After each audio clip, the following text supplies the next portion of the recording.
একজন ধনী ব্যবসায়ী তার গরিব ভাইয়ের সাথে দেখা করতে তার বাড়িতে গেল। কিছুক্ষণ পর দুজনেরই ক্ষুধা লাগল। তখন গরিব ভাই চোখ বন্ধ করে কিছু পড়তে শুরু করল। কয়েক মুহূর্তের মধ্যেই তাদের সামনে গরম গরম খাবার আর মিষ্টি ফল হাজির হয়ে গেল। ব্যবসায়ী এই দৃশ্য দেখে বিস্মিত হয়ে গেল। সে ভাইকে জিজ্ঞেস করল, এটা কিভাবে সম্ভব হলো? গরিব ভাই মুচকি হেসে বলল, এখানে একটা গাছ আছে। যদি তুমি সেই গাছের নিচে 10 দিন ইবাদত করো, তাহলে তুমি যা চাও তাই পাবে। এ কথা শুনে ব্যবসায়ীর মনে লোভ জাগল। সে সঙ্গে সঙ্গে গাছের নিচে গিয়ে দিনরাত ইবাদত করতে লাগল। 10 দিন পর তার সামনে এক সিংহ উপস্থিত হল।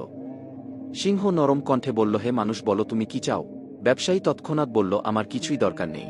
আমি শুধু চাই আমার ভাই যেন আর কখনো রুটি না পায়। সিংহ দুঃখ ভরে বলল, মানুষ, তুমি চাইলে তোমার সম্পদ বাড়াতে পারতে, নিজের সুখ চাইতে পারতে, কিন্তু তোমার মন এত ছোট যে তুমি তোমার ভাইয়ের রুটিটাও সহ্য করতে পারলে না। যদি রুজিরুটি মানুষের হাতে থাকত, তাহলে দুনিয়ায় কেউ বেঁচে থাকত না।